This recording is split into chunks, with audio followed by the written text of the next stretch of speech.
नमस्कार दोस्तों, जिस तरह से मैंने आपको बताया था कि गुजरात चुनाव की तारीख का ऐलान होने वाला है। अब आपकी नज़र होगी कि आखिर गुजरात में होने क्या वाला है, कौन सी पार्टी जीतेगी और क्या हालात रहने वाले हैं। हालांकि गुजरात का इतिहास देखें तो आज तक 1985 का जो कांग्रेस का बना हुआ इतिहास है, यानी उसने जो 182 सीटों में से 149 सीटें जीती थी, वो आज तक कोई नहीं तोड़ पाया। हालांकि उससे 5 साल पहले कांग्रेस ही इस आंकड़े के नज़दीक गई थी, यानी 1980 में 141 सीटें सिर्फ कांग्रेस ने जीती थी। अब तक बीजेपी उस आंकड़े को नहीं तोड़ पाई है। लेकिन दोस्तों, इस बार बीजेपी कांग्रेस के इस आंकड़े को, इस मुकाम को तोड़ सकती है। आप सोच रहे होंगे कि आप क्या कह रहे हैं, ऐसा कैसे संभव है। दोस्तों, ऐसा संभव है और ऐसा संभव है केजरीवाल की वजह से। हाँ दोस्तों, केजरीवाल की झाड़ू बीजेपी और मोदी की राह के जो कांटे थे उसको साफ कर रही है, जिसका फ़ायदा बीजेपी को इस चुनाव में मिलता दिख रहा है। मैं गुजरात के अलग अलग इलाकों में गया, वहाँ पर जाकर देखा तो ये जो चीज़ें दिख रही है, जो समझ में आ रही है, पॉलिटिकल एनालिसिस जो करने वाले लोग हैं उनसे बात जो हुई है और जो ग्राउंड से जो फीडबैक मिला है, उनके आधार पर आप कह सकते हैं कि कांग्रेस की जो कमज़ोर तैयारी है और आम आदमी पार्टी की जो पकड़ मजबूत हुई है, उसका फ़ायदा वोट जो बीजेपी के विपक्ष के वोट हैं, जो एंटी बीजेपी वोट हैं, उनमें बिखराव दिख रहा है। अगर 5 से 7% वोट भी कांग्रेस की आम आदमी पार्टी तोड़ लेती है तो इसका सीधा फ़ायदा बीजेपी को होगा। और इस वजह से ये जो 149 वाले 185 वाले जो रिकॉर्ड थी कांग्रेस का, वो इस बार बीजेपी तोड़ सकती है। पहले समझ लीजिए बीजेपी की क्या स्थिति ग्राउंड पर है। दरअसल बीजेपी इस समय जो उसका परंपरागत वोट बैंक है वो सच है, वो नहीं छिटका। गुजरात अस्मिता के नाम पर पीएम का जो कद है, पीएम की जो इमेज है, वो लोगों के दिमाग पर है। हिंदुत्व की जो इमेज है वो लोगों के दिमाग पर है। इसलिए जो परंपरागत वोट है वो नहीं छिटका है, वो बीजेपी के साथ है। जो एंटी बीजेपी वोट है उसमें सेंध आम आदमी पार्टी लगा रही है। और आप ये समझ लीजिए कि किस तरह से इस सेंध का मतलब हो सकता है।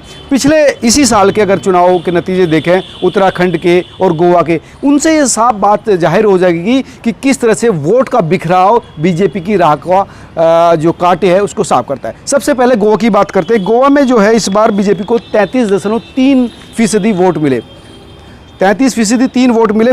जो कांग्रेस को अगर बात करें तो कांग्रेस को 23.5% वोट मिले, यानी लगभग बीजेपी से 9.8% कम वोट जो है कांग्रेस को मिले। वहीं अगर विपक्ष की पार्टी बात करें, जो आम आदमी पार्टी थी, तृणमूल थी ममता बनर्जी की, उनकी बात करें तो गोवा में आम आदमी पार्टी को 6.8% वोट मिले थे।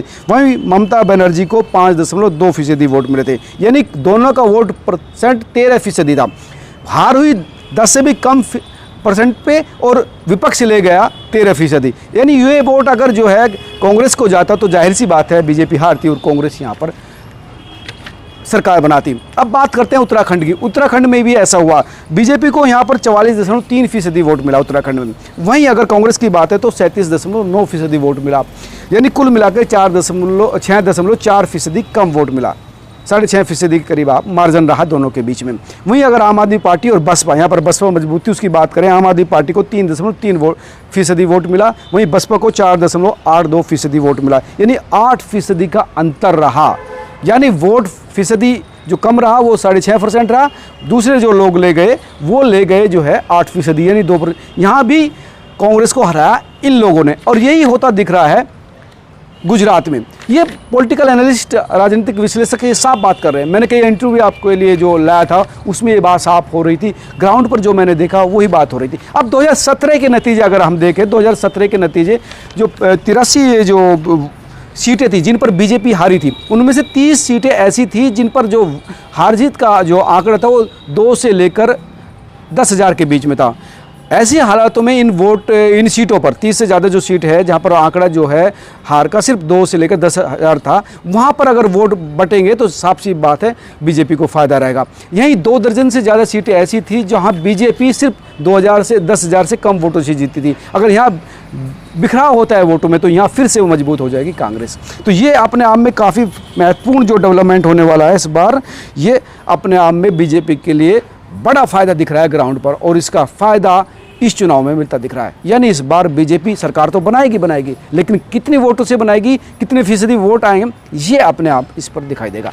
आप क्या सोचते हैं जरूर मुझे बताएं, और इस विश्लेषण को लेकर आपका क्या कहना है जरूर मुझे बताएं। साथ ही इस खबर को शेयर भी करें ताकि मैच्योर एनालिसिस हर व्यक्ति तक पहुंचे। धन्यवाद।